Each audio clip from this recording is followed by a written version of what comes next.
안녕하세요. 채태용TV 채태용입니다. 스페코의 2분기 실적이 어닝 서프라이즈를 보여주면서 8월 13일 오늘 큰 폭의 상승을 보여주고 있습니다. 당장 숫자로 찍힌 실적부터 확인해보면 2분기 기준 매출액은 전년 대비 40% 증가한 278억, 영업이익은 100%나 증가한 68억 수준입니다. 스페코 치고 엄청난 어닝 서프라이즈를 보여줬습니다. 그래서 2020년 스페코의 상반기 보고서가 나온 만큼 실적부터 확인해보면 2020년 매출액은 433억, 영업이익은 78억 수준으로 전년 대비 영업이익은 2배 이상 증가한 그야말로 호실적 그 자체입니다. 그래서 스페코 호실적의 주인공이 누구인가 확인해봤더니 다름 아닌 풍력타워입니다.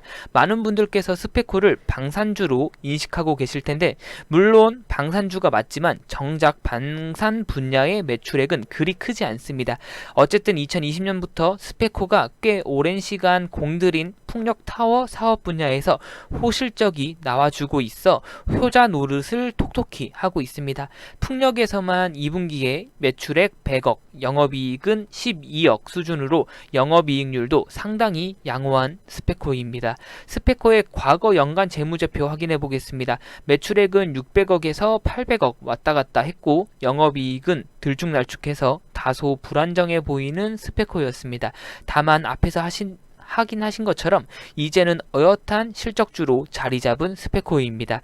영업활동 현금 흐름은 과거에도 비교적 양호했던 스페코입니다. 투자활동 현금 흐름과 재무활동 현금 흐름에서는 무난한 흐름을 보여줬습니다.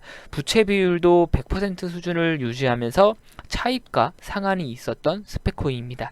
잠깐 옆에 있는 분기 실적들 눈대중으로만 확인해봐도 2020년 2분기에 스페코의 실적이 얼마나 호실적인지 아실 수 있을 거라 생각합니다. 다음으로 스페코의 지역 부문별 매출 분석 확인해보면 국내 비중이 그리 높진 않고 멕시코의 비중이 상당 부분 높습니다. 풍력타워 공장이 멕시코에 있어서 나타나는 현상이고 아시아 베트남 쪽에서 매출 비중이 높아진 게 눈에 띕니다. 앞에서 말씀드린 것처럼 윈드타워 공장은 멕시코 현지 법인으로 멕시코에 소재하고 있습니다. 그리고 이번에 풍력타워에서 영업이익률이 상당 부분 높게 나타난 것은 관세 판정으로 인한 현상입니다.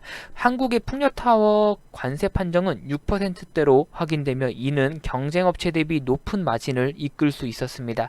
잘 알고 계시는 동국 SNC도 풍력타워 관련주인데 최근에 신재생 에너지다 뭐다 하면서 큰 폭의 상승이 있었습니다. 스페코는 물론 그 계열에 끼지 못했었고요. 그러나 이번에 2분기 실적 발표 이후 풍력타워에서 믿지 못할 실적이 나와줬고 당장 발표된 실적만 놓고 봤을 때 어느 정도 저렴해 보이는 스페코입니다.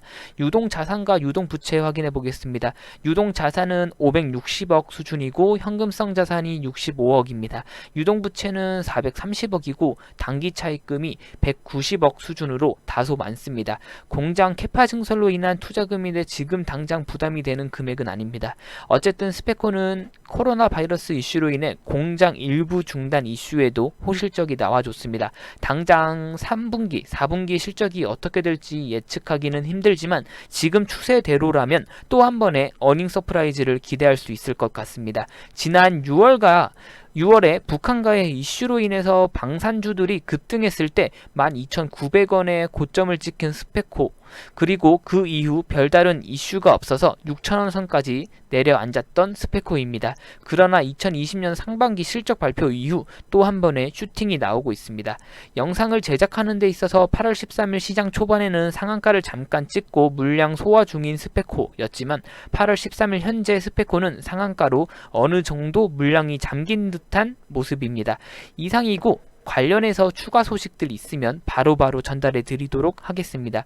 구독과 좋아요 한 번씩만 부탁드리겠습니다. 감사합니다. 채태용이었습니다.